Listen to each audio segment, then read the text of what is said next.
ازيكم عاملين ايه؟ يا رب تكونوا بخير. النهارده هنرسم مع بعض العروسه، وهنبتدي باول حاجه وشها وهي دايره عاديه، وبعد كده رقبتها خطين زي بعض كده بينزلوا قد بعض. بعد كده الفستان هيبتدي بفيونكه زي انتوا شايفين كده. بصوا انا كنت محتاره انزل الفيديو من غير صوت وانزله بمزيكا عادي وترسموا كده العروسه بكل هدوء، بس انا قررت ان انا عايزه ارغي معاكم واحكي لكم حاجات عني ونبقى اصحاب اكتر يعني. وفي نفس الوقت مش عايزه اصدعكم. انا اصلا ذكرياتي مع العرايس، انا بصوا بعشق العرايس، بعشقها بطريقه فوق ما تتخيلوا بقى. فاكرين باربي وفله والحاجات دي كلها؟ انا كنت بحبها قوي وانا صغيره. انا لغايه دلوقتي على فكره محتفظه بكل العرايس، حطاهم في شنطه عندي في الكومودينو. كل اطفال العيله وكل اطفال صحابي مثلا بيجوا يلعبوا بالعرايس وكده. آم، كنت بحب قوي العرايس الصغننه، ما بحبش الدباديب، بخاف قوي كنت من الدباديب الكبيره، ما بحبش الدباديب التخينه، كنت بحب الحاجات الصغننه. واقعد بقى اعمل لهم فساتينهم، واعمل اقعد مثلا يعني مثلا بواقي قماش عندي من لبس قديم، اقعد اقصقصه واعمل لهم فستان، اعمل لهم جيبه كده، بلوزه كده يعني. كنت بحب قوي الحاجات دي وانا صغيره. ف... فكان عيش بالنسبه لي وانا صغيره ان انا ارسم العرايس، ومثلا اعمل لهم ضفيره في شعرهم، اسرحهم، اقص لهم شويه، اغير لون شعرهم مثلا بالوان عندي، احط لهم روج. لا انا كنت مجنونه عرايس اصلا يعني. ايه كمان؟ بصوا بقى، نرجع تاني لعروستنا اللي احنا بنرسمها. العروسه دي انا حبيتها جدا برغم ان ايديها تعبتني وانا برسمها. وكنت بوريكم ان انا بمسح، عشان بمسح وارجع تاني اشتغل، عشان عايزه اقول لكم انه عادي ان احنا بنعيد، وعادي ان احنا نتلخبط ونقعد نصحح لغايه ما نرسم العروسه صح وكده. لما هنيجي نلونها بقى، عايزه اقول لكم على حاجه، بس هسيبكم تركزوا شويه كده وارجع تاني اقول لكم.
نيجي بقى لجزء التلوين. انا عايزه اقول لكم ان الالوان بتاعه الفستان اللي انا عملتها، اعملوا الالوان اللي انتوا بتحبوها، شوفوا اكتر لون انتوا بتحبوه وخدوا درجاته ولونوا بيه الفستان بتاعكم. هتقولي طب احنا ما عندناش فكره ان احنا نلون الفستان باكتر من درجه. لو بلون واحد، احمر، اصفر، بينك، لوني الفستان بتاعك بلون واحد، ما عنديش اي مشكله. اللي انا كنت عايزه اقول لكم بقى على حوار العروسه ده، وانا ليه حبيتها قوي. انا درجه اللبني، انا بعشق درجه اللبني ولون الاصفر. اللبني ده عشق وانا صغيره. كنت لما ماما تجيب لي سكتش مثلا، افضل الون في طول السكتش كله باللون اللبني، ارسم اي حاجه الون فيها لبني واصفر وابيض.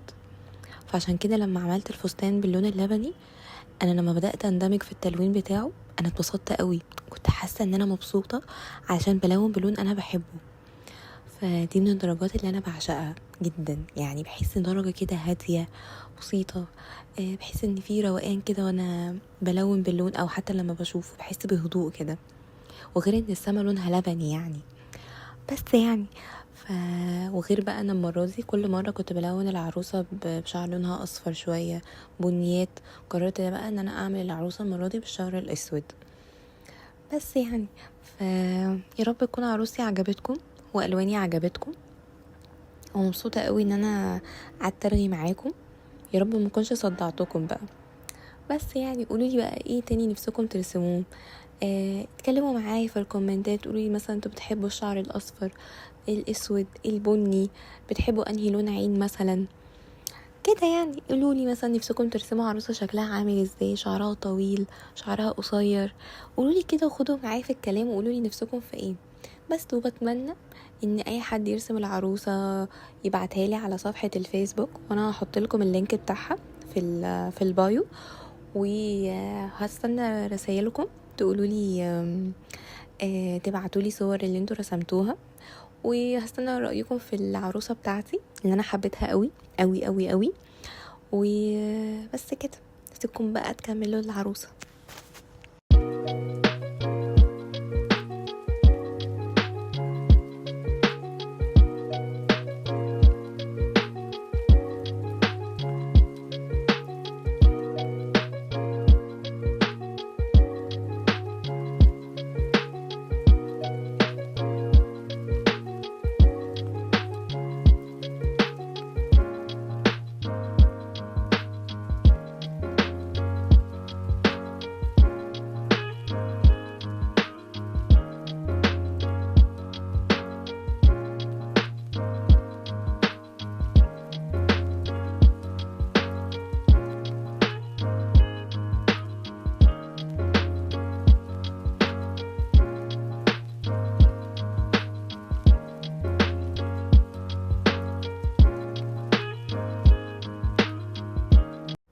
رأيكم يهمني قوي في عروستي.